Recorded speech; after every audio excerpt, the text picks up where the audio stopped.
of the show. Let me see here. Are we actually? Oh, wait a minute. It said it's sending down. Okay, we are streaming now. There we go. And let me refresh over here and make sure that we actually are streaming right now. And I can actually see your comments. Oh. It takes a little while for it to come up on YouTube. It be like that. It bees like that sometime. Let me just start the app over again. And YouTubers are here. Look at that, talking about, hey, what's up, Corey? How you doing? How you doing, guys? I'm just trying to get the stream so I can see you. Oh, there we go. There we go. All right, I got you. All right, there we are. Oh man, look at that. We already got $1 from Matta, who just came in, just gave $1 because he just likes us. He just feeling generous right now. But we got Joey, who literally his name is Joey, is here. Danny, fan Namater. Tomater? Lamater. The Kaijamia. Well, these are some crazy names. I know I'm fucking them all up. I mean, no disrespect. Midwest Toku. I got that one right there. Man, okay, this is a weird question from somebody. They said, did you ever go to Fuddruckers in Waco? Yeah, I did. Man, so Fuddruckers was the place to go. You ever been to a Fuddruckers before? Fuddruckers is still like top 3 drinking places in my hometown. So there's still one left. Yeah, they make the best margaritas to a lot of people. Best affordable margaritas. They're like $5 at that Fuddruckers to this day. I thought all the Fuddruckers were gone. I don't know though. If there's any in Austin? No, they closed all those fuckers here, man. Fuddruckers, man. So not only did I go to Fuddruckers, but Fuddruckers was very popular in Waco, man. I remember that was when I was a teenager. I go to Fudd. Why do you ask? Are you from? Now this is from relatable username TV. Are you from Waco? Are you like my age? I'm 54, y'all. So and we haven't had a Fuddruckers in years. Yeah. In Waco, but I think in Waco, I think now I might be remembering this wrong. They might have did this in Austin, but somebody, because they didn't have a big fancy logo like that at the time. It was a little more simple. And I think somebody in Waco went over and vandalized the sign so it said mudfuckers.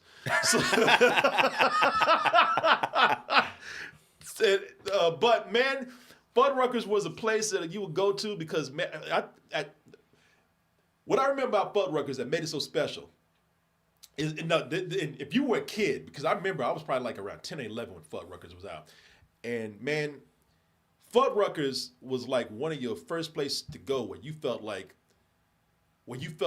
liberated, where you felt like, okay, I feel kind of like a grown up here. Yeah. Because you got to make the burger your way.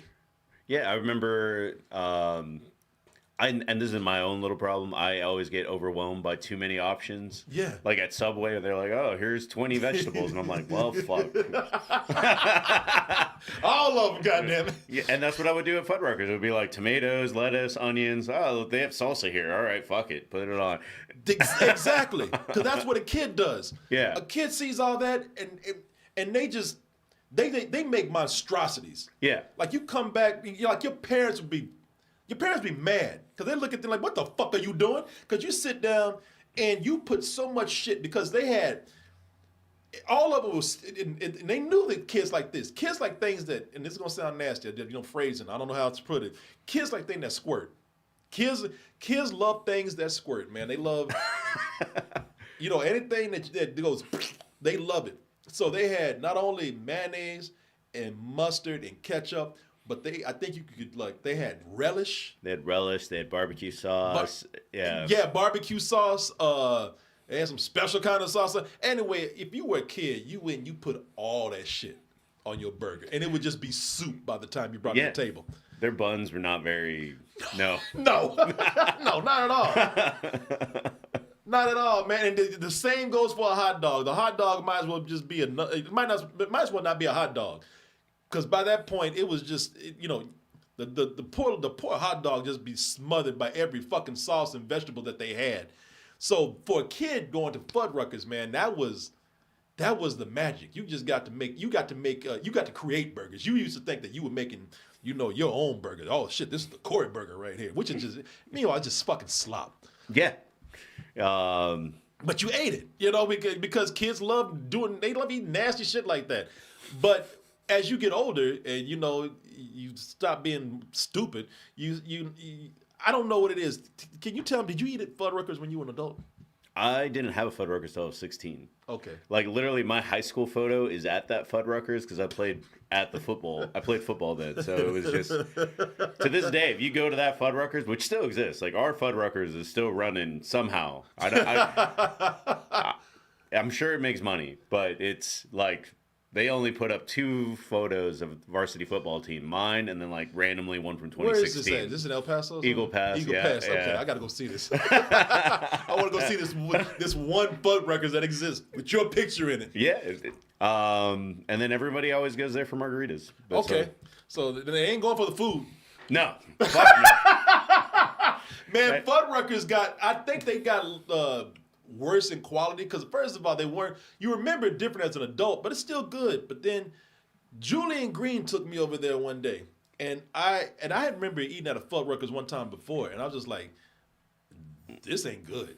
And apparently I wasn't the only one because they all closed here in Austin. I had wasn't like a first date, but it was like one of those 20th dates where it was just kind of like, well, let's go eat at this random place because it's in the area after we go shopping. She got sick from eating at Fuddruckers. The little bit of pink in the burger got her. No, it's fine. And then I saw a comment earlier that was like somebody was like, the fries are trash, and I can't even really picture the fries, but I think they're just like the straight like HEB fries, aren't they? Oh, there you go. There's their fries right there. That's like those wedge fries. Whoa! Oh, fuck that. Like they got the skin on them and still. And by the way, as a kid, you made slop out of that shit too. You took the fries. Yeah, because you could put the mayonnaise and mustard on top of the fries yes, too. you did, man. Yeah, you drowned that shit in all of it, man. You wouldn't even see the fries anymore. Yeah. Again, just be soup. Anyway, Mata gave another $1. Thank you. 99 cents, but we'll round up to $1. Todd, man, I mess up your name all the time, and you were so generous to us. $5. Todd Naparek. I know I mess it up, but you know what I'm saying. Any recommendations for good independent animators?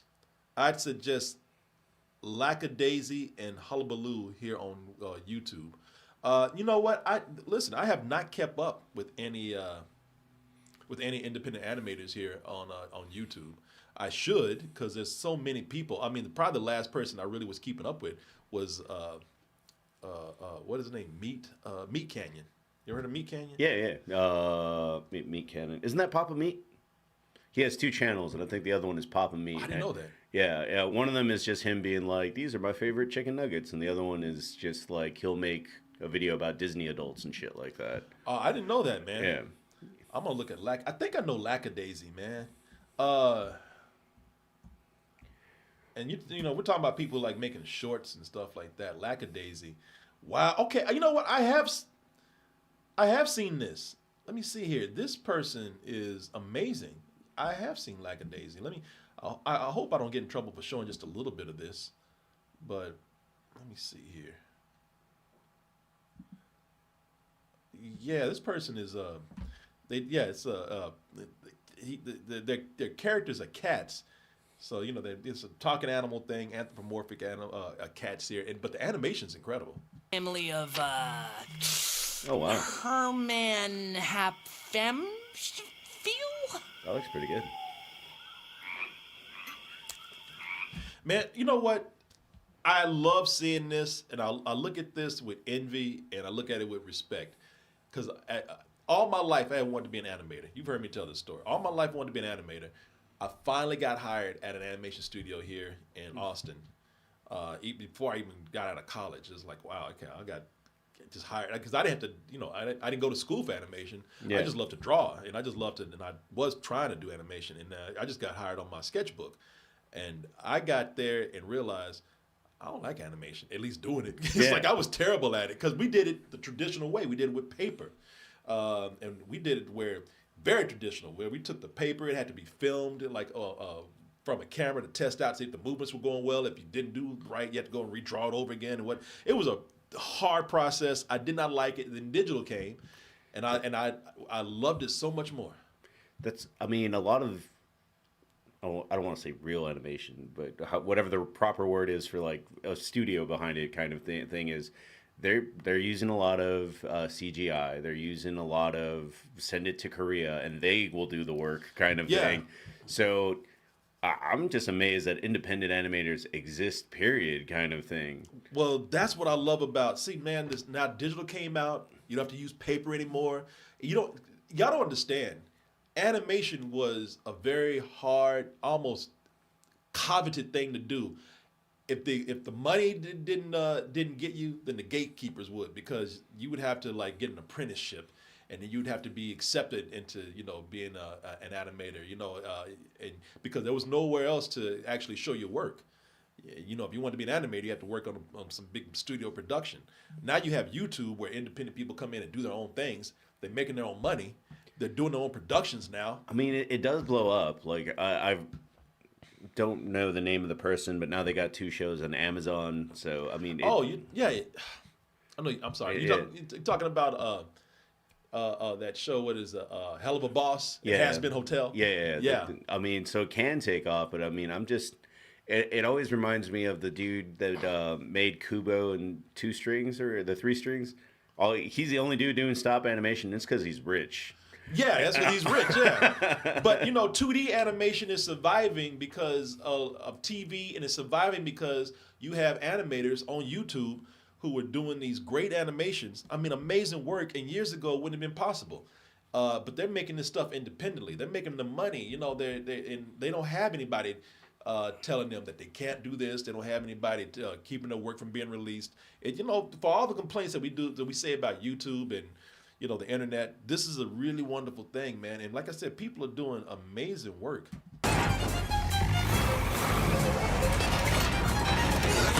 Now we need a performance from you, Torpedo Boy. Doing something like that when the person who's probably doing this would never have been able to afford it years ago. No. Yeah, man. So I'll thank you for that. I will actually keep up with that.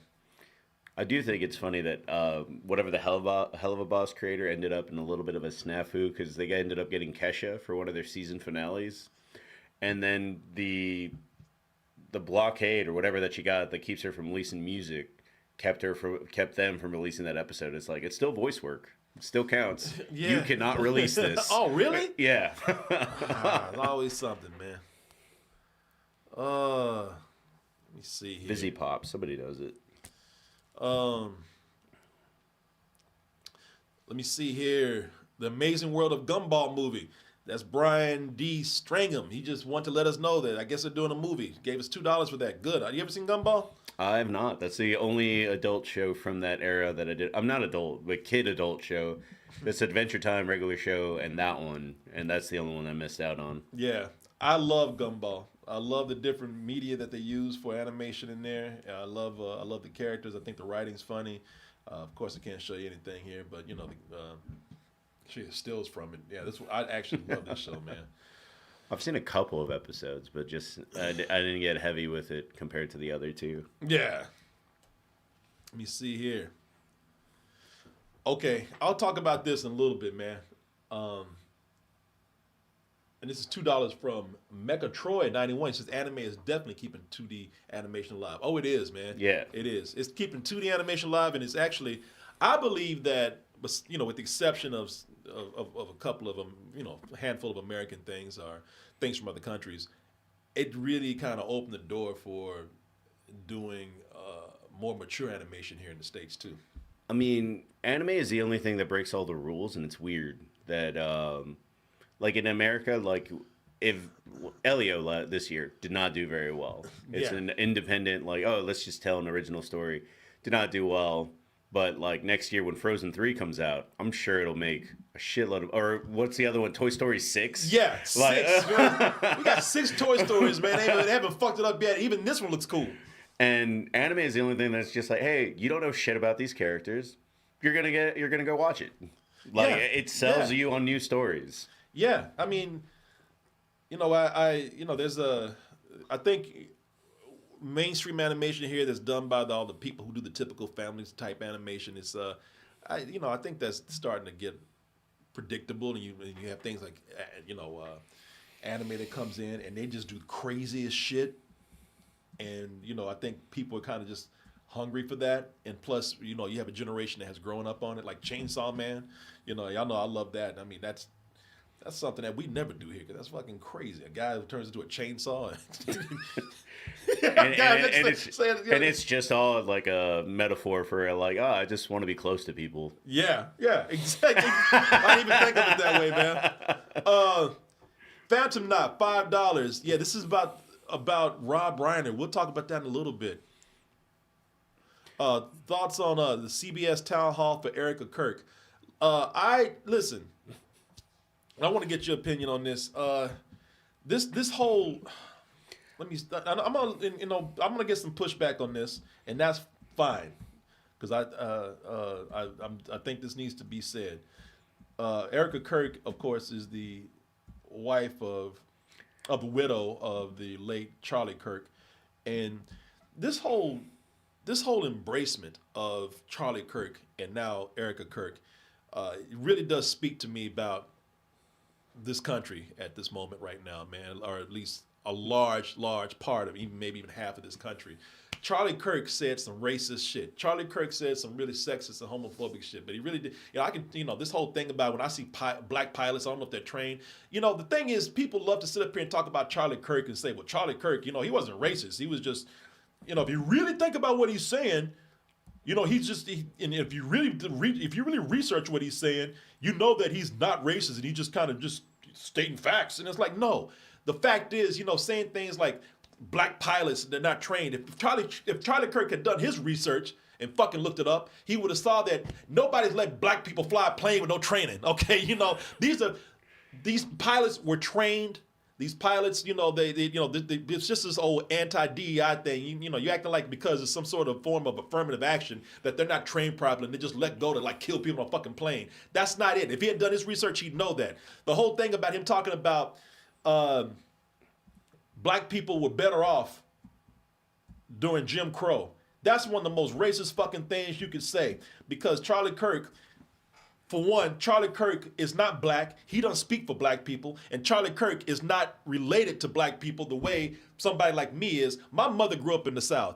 I had a grandmother that was in the South. My father grew up in Mobile, Alabama. My father went to World War II when he was 15, came back and couldn't even fucking vote. He would say, well, you weren't in Jim Crow either, so how do you know? Because I had my mother to tell me that. I had my relatives to tell me that. I had my father to tell me these things. I've listened, within the black community, you hear the other elders tell you that. Charlie Kirk didn't grow up around this shit. And so Charlie Kirk, yeah, he was a racist motherfucker, so fuck him. I don't care what you say. And this whole thing about America trying to bully us and making a hero out of this guy just shows America's fucking racist side. So, I'm sorry, that was a rant and a half. I'm sorry. No, that's fine. It's not a lot I can interject. Just a lot that I was one of the few people that was probably, not few, but I was definitely like, when that event happened, I wasn't very emotionally touched is the best way I can put it. That's a nice way of me putting these comments out there, but it's just kind of very much like, you go around saying hateful stuff, hateful things are gonna happen to you. Yeah. Like that's not me saying that like, oh, it's a good thing I got shot. It's just like, yeah, like that's what's gonna happen. It doesn't matter like who it is. Like I don't want to be too dark about it, but like Hassan can get shot too. Like it's possible for everyone, because at the end of the day, a lot of these people are kind of soft targets. They don't have the entourages that a Trump or a Greg Abbott would have, kind of thing. They hired 3 random bodyguards probably, kind of thing, and they were bad at their jobs. Yeah. Because they knew that there was a dude on that roof. Yeah. The fans knew there was somebody on that roof, and it was just kind of like, all right, it'll be fine.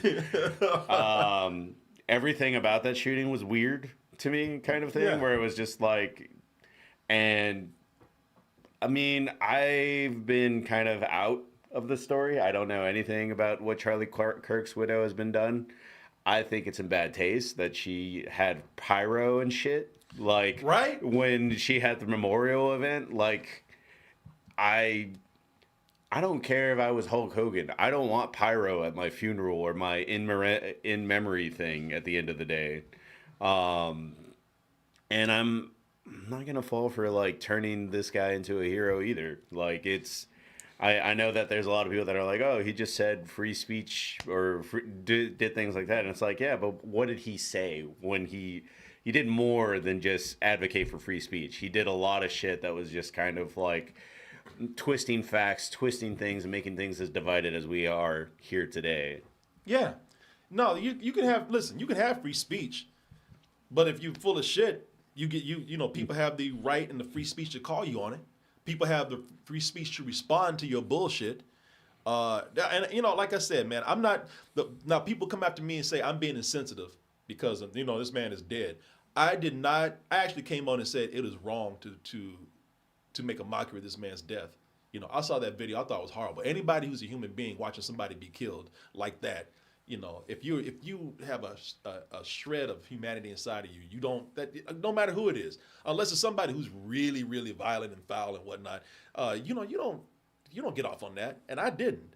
But I would tell you, the person who was alive, the person he was, I mean, just because he got shot doesn't mean he wasn't a piece of shit. A racist piece of shit at that.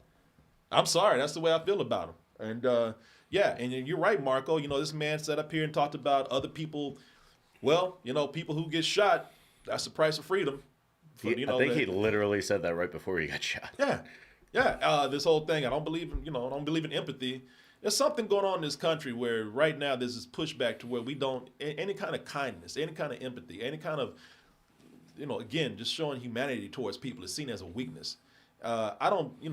Well, that was literally Elon Musk's big Twitter thing for like 3 months this year. Empathy is a weakness. It's not a sign of strength kind of thing. And I really think that if there's anything this country needs, because I mean, I saw on the Reddit, the Double Toasted Reddit, one dude was like, I feel weird being a conservative listening to this show. And it's just kind of like, I don't care if you are conservative for like anything that doesn't involve these heated issues, like if it's about respect, like, I don't know, I want small government, I want to be taxed less, that's fine. But if it's this, but that's not what people talk about right now. It's literally about, I want to find people and plant a target on them. That's why ICE is doing what they're doing. That's why they're shutting down all the DEI programs. That's why they're literally like taking money away from science and all this other stuff, that it's just like, we're not a better country for any of that stuff. Yeah. I'm sorry. I don't support a party that targets people that way. I don't support a party that actually thinks that being human is a weakness. I mean, if you're a part of that party, I judge people individually. But if you're a part of that party, I'm not judging you. I'm just saying I don't like that party. I'm not going to judge you as a person for liking it. You believe what you want to believe. But I will tell you that I believe that party is full of shit, and you're not helping to make anything better. And so if it makes you feel weird being a conservative listening to that, I'm sorry. There are people who are being deported from this country who actually took a bullet for this country. Christy Noam fucking lied about, no, we did not deport any veterans. That is a lie. There are people who were deported who actually went to war for this country. And they talk about America, freedom, all of our service people. Thank you for your service. And then when it doesn't fulfill their political agendas, they say things like, "Well, I'm sorry you got deported, but rules are rules." Fuck that. I'm sorry. No, I'm not sorry. I mean, like that man, that man in that fucking review we did. I'm sorry. I'm not sorry. Fuck it. No, I'm not sorry. I think that more people should actually. And you know what? And that's another thing. I'm very humble. Well, I know he probably doesn't come across in this show. I have a lot of empathy for things.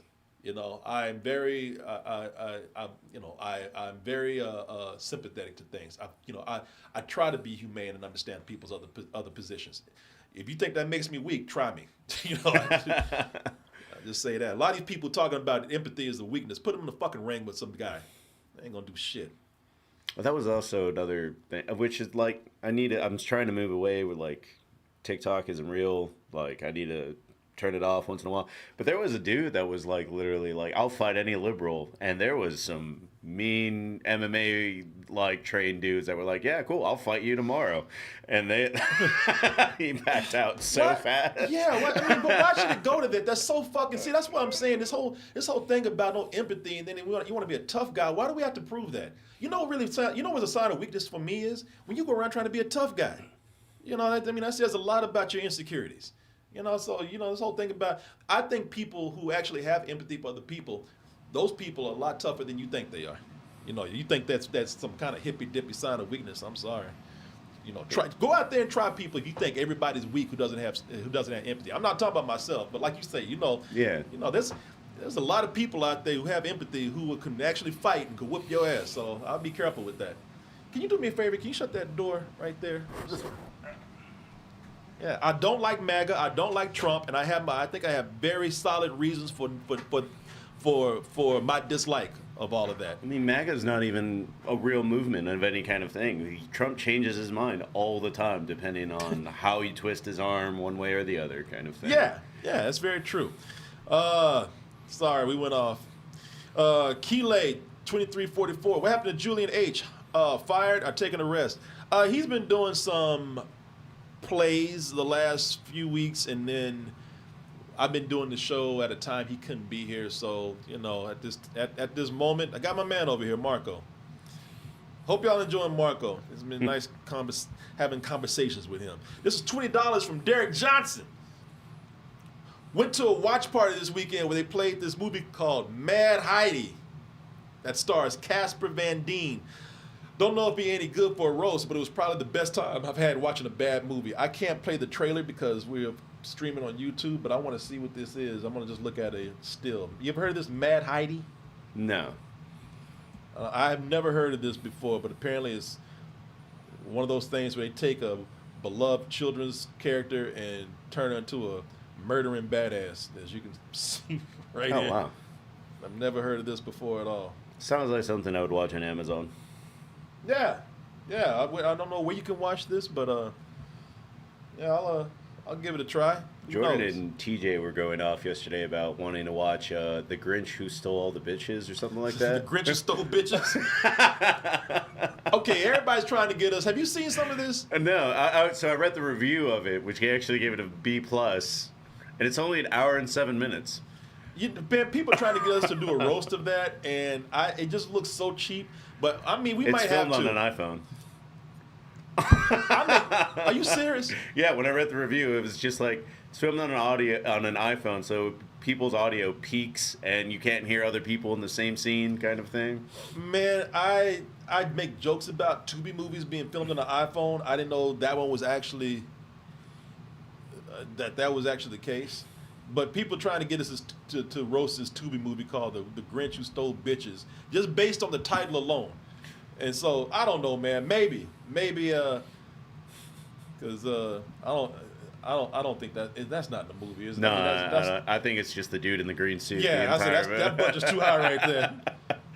That's probably the horror movie that came out about the Grinch. Yeah, this is what they can afford: a damn green coat, a damn bathroom rug to put on themselves. Let's see here. I'm 53. We had Fuddruckers in Oregon back in childhood. Belladonna Chronicle said that. Man, I didn't see when I was in Waco. I used to think Fuddruckers was just a local thing. Oh, really? Yeah. So I was surprised to learn that they had it here. Tiberius Monk, $5. Hello, M and K. You're M. I'm K. Oh, that works out. This is P. Right here. Pixie. Did you hear about the Game Awards?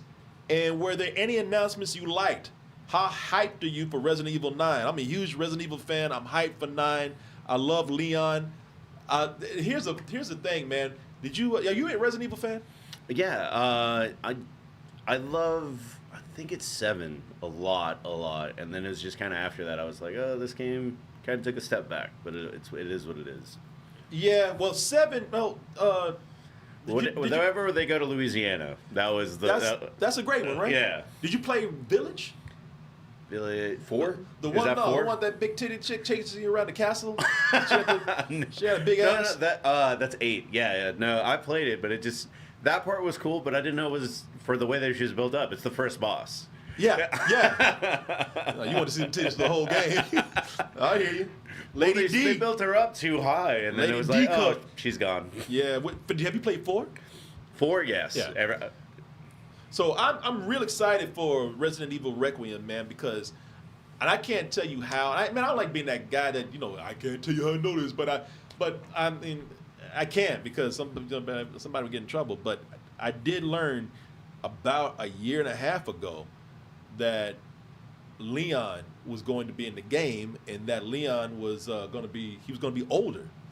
He's going to be, they even call him like old man Leon. He's kind of gray and everything, and that made me very excited. And then I was kind of sad when I actually saw the first trailer that came out for RE Requiem, because I thought that the chick was going to be the main character. I said, okay, well maybe my source lied to me about Leon being in the game. And then this last trailer showed Leon fighting dudes with chainsaws and shit. And I'm like, okay, now I'm excited for it again. Not that I wasn't excited before, but I'm really looking forward to it now. So yeah, I'm excited about that. But they got this trailer. Did you see any trailers for the? No, I think it came out. I was at concerts Wednesday, Thursday, Friday. So I think the Game Awards were on Thursday.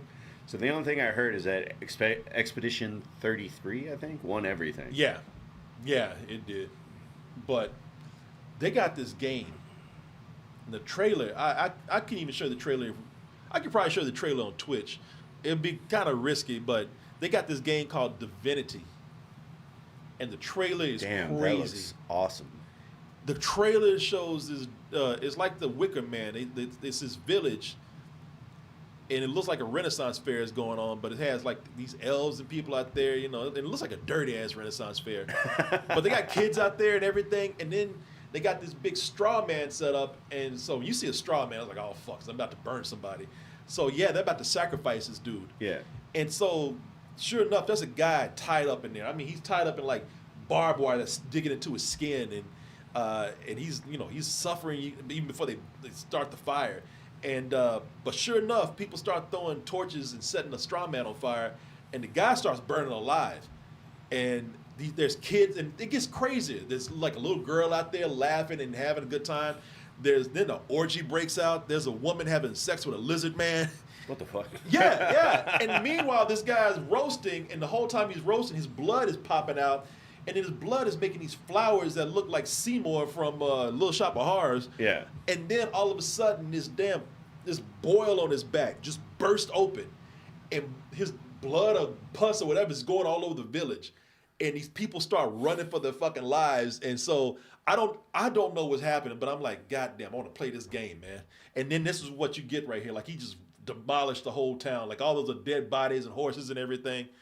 So yeah. They're the company that did Baldur's Gate 3. If you ever I played the fuck out of that game. I've passed it 2.5 times, I think. Yeah, I want to play this game so bad now, man. Which is funny because they were like, we're not doing anything. We're not doing Baldur's Gate 4. We're gonna do some other shit and this crazy shit here, which is a sequel too. So yeah, that's the little girl out there, like cheering it on. That's the guy being burned alive. It was a lot of wild stuff is happening in this trailer, man. Yeah, no, I'm down to play that.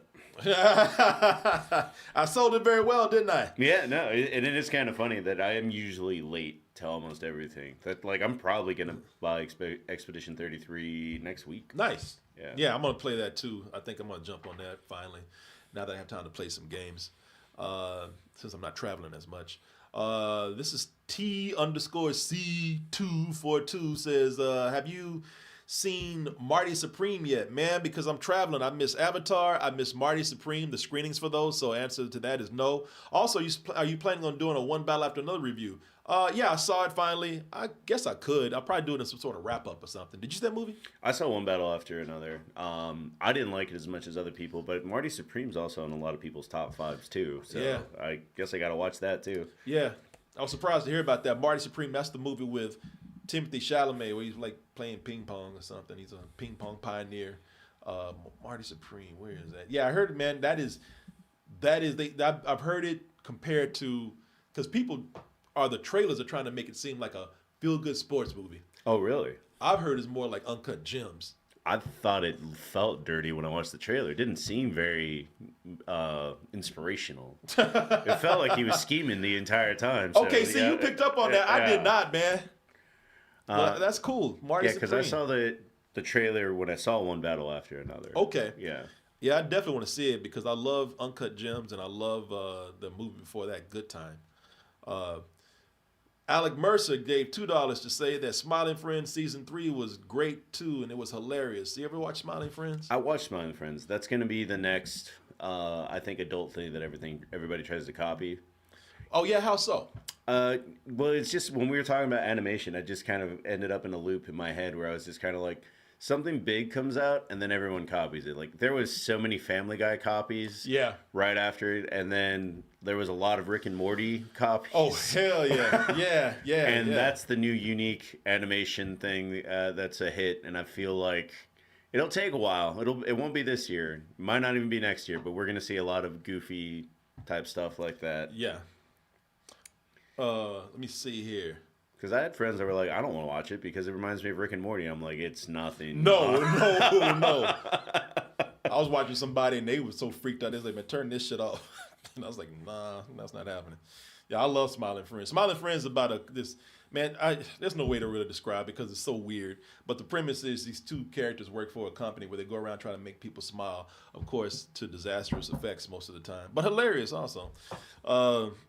Stupid random question from Matta7693, $5.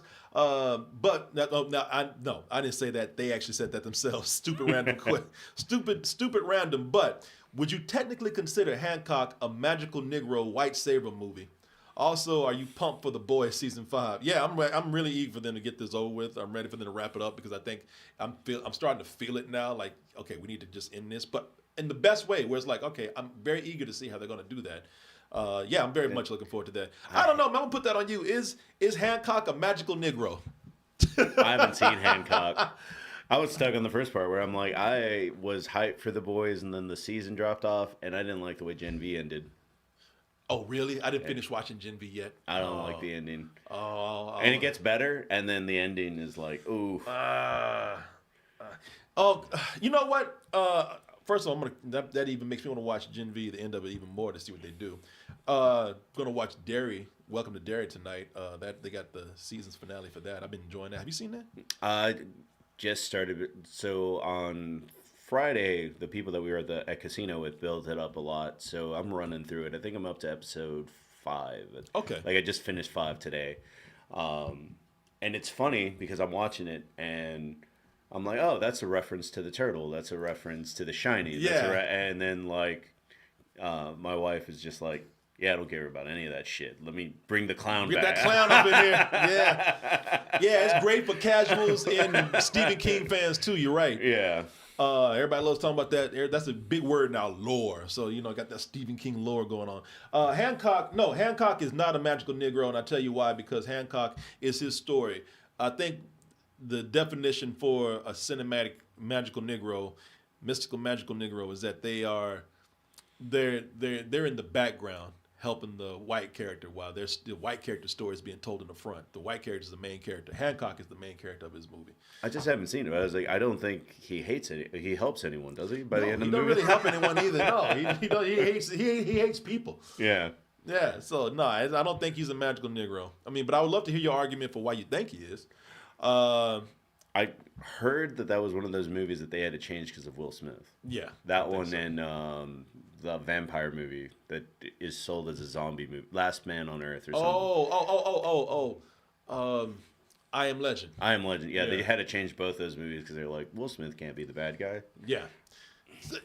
Mr. Church, Eddie Murphy, Mr. Church is a magical Negro. Yes, very much so. Let me see here. Carnage Rage, $5. Hey, Corey, I mentioned the late Kerry Togawa. So instead of Mortal Kombat 95, you should do Showdown, A Little Tokyo, as I guess you're saying as a retro review. Maybe, man. Man, schedule's kind of crazy right now. We'll see what we're gonna do. You know who he's talking about, right? The guy from Mortal Kombat. Your soul is mine. Yeah, I saw that he passed away. Yeah, that was sad, man. Damn, we lost a lot of people in 2025. He was kind of young too for like how he passed. Wasn't he like 74? Yeah, exactly. 74, 75, something like that. Yeah. Matt Fleurant, 92.95, $10.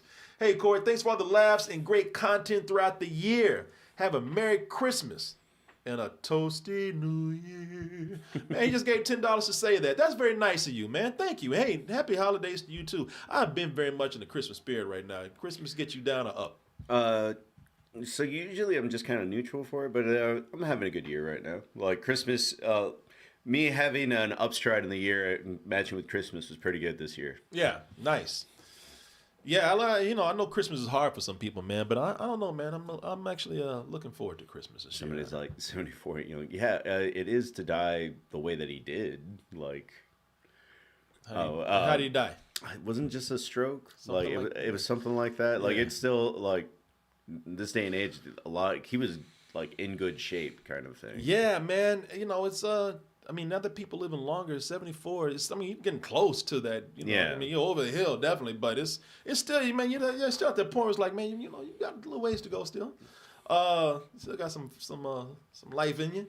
Let me see here. How's your Glorious? Can you tell us about Francesco's Friendly World? So did you not know about that? So have you heard of Francesco's Friendly World? Mm-mm. Of course not, because that's the animation that's my first big animated project that I worked on. Let me see if I can find it. Francesco's Friendly World. So a lot of people know about this, but Hazy Glorious does not. So I'll just explain this real quick to Hazy Glorious. So the first animation job that I had was working on this religious cartoon series called Francesco's Friendly World. It was about Francesco of Assisi, and he was friends with the animals. So it was him talking to a cartoon wolf and bear and raccoon and a bird and a bee, and I that was my first. When I say I got my first animation job, that was the first animation studio period that I knew about in Austin, and they got a huge contract from the guy that did Barney's. Yeah. Or Barney's. The guy that did Barney the dinosaur. Oh yeah. And it was like $1 million+ some dollar project, and let me put this damn dog down.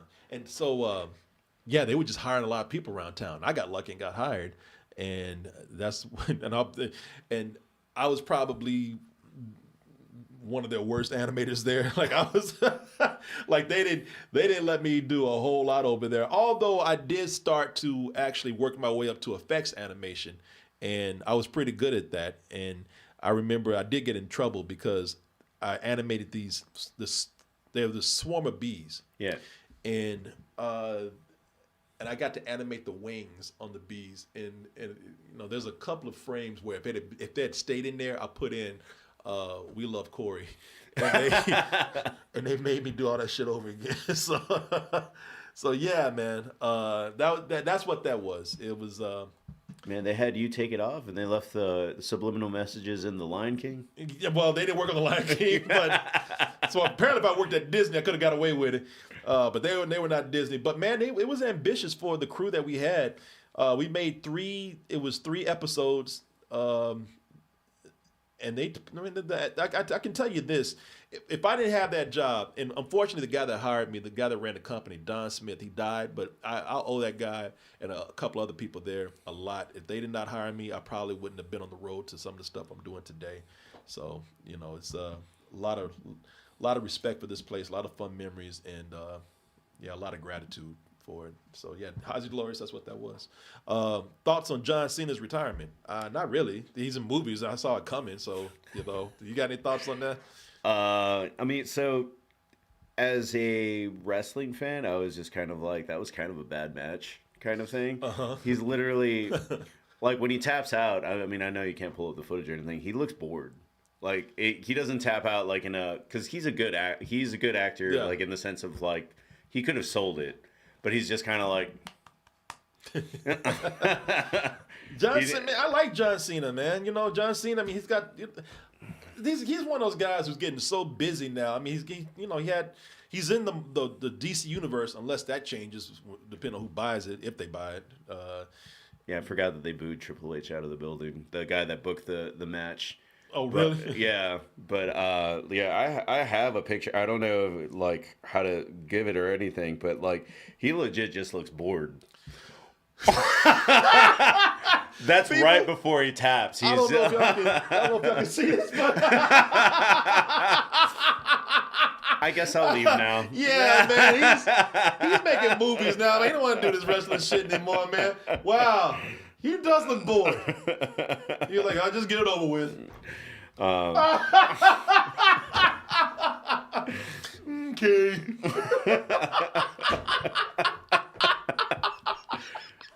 And he taps out just like the way you tap out at like when you're doing jujitsu with the old people on Tuesday. Like there was no build up or anything. So,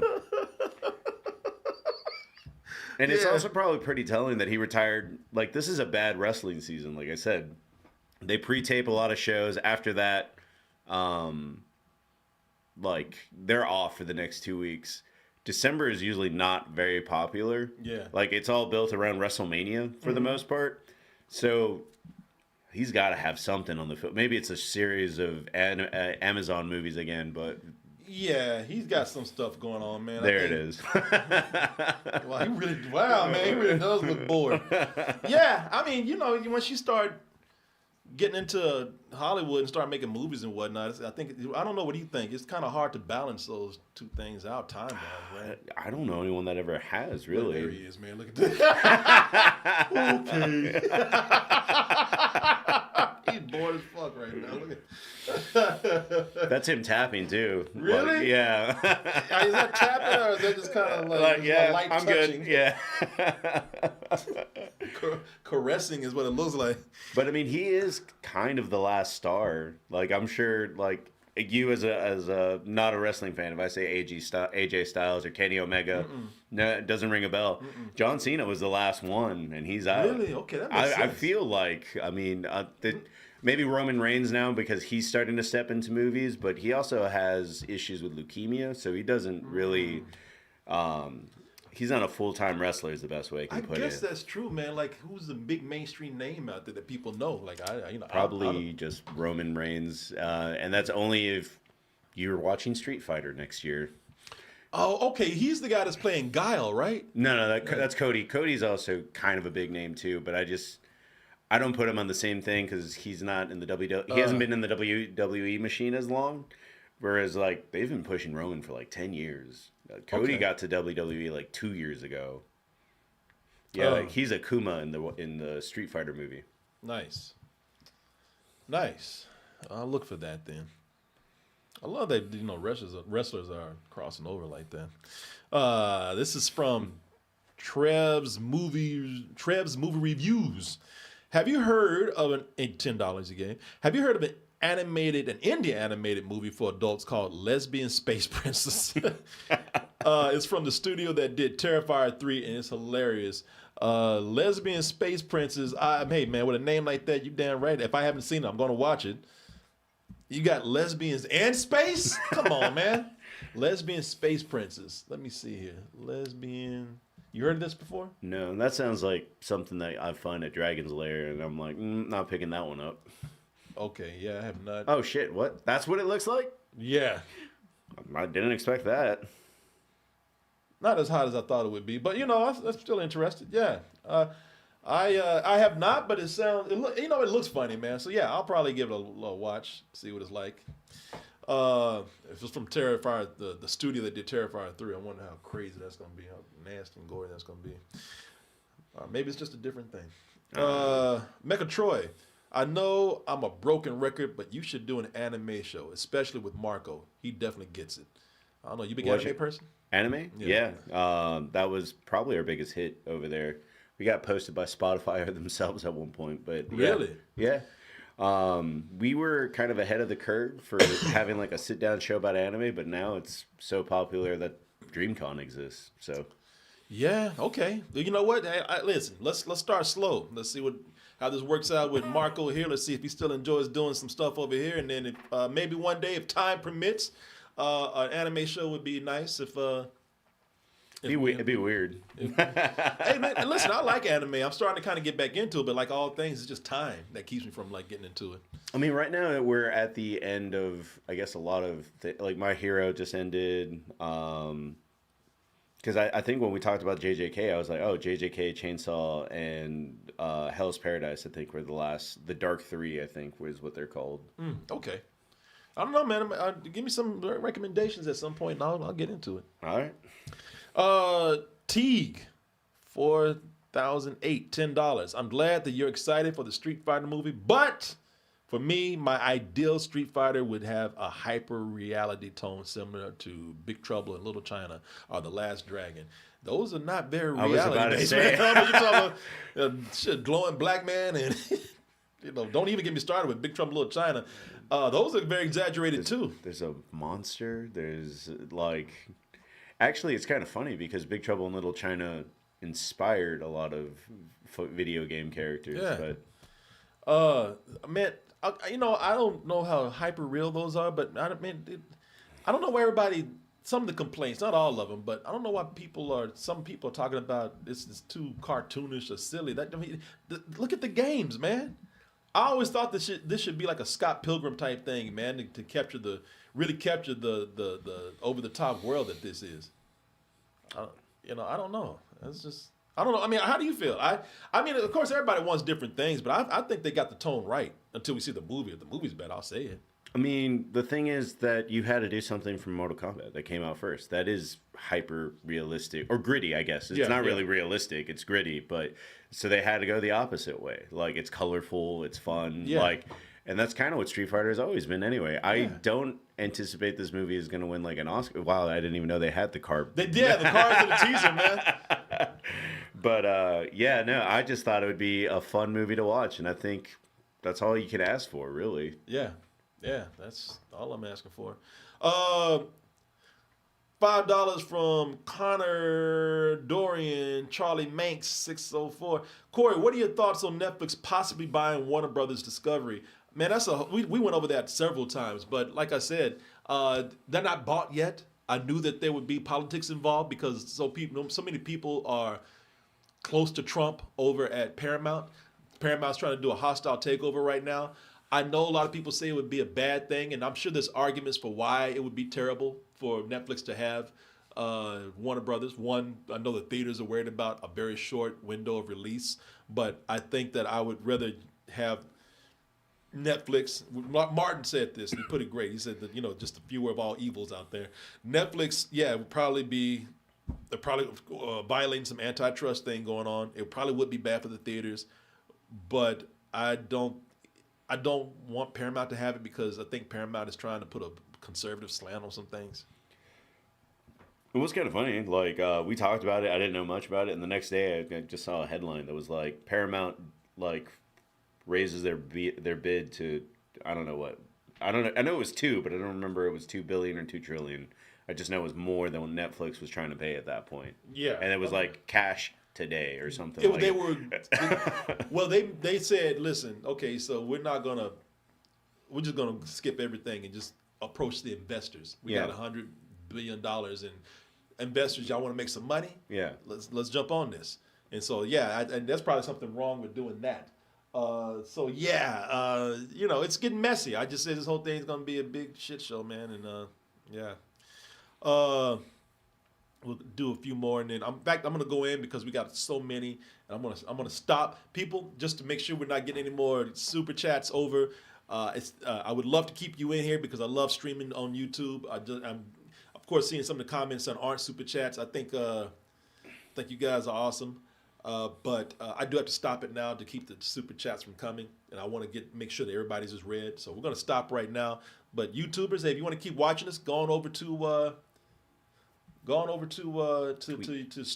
Twitch, and we're over there. We'll be there for a little while longer, and I'm gonna stop right now. But guys, thank you, and we'll see you, Marco and I. We'll see you over at on the other stream on Twitch. All right.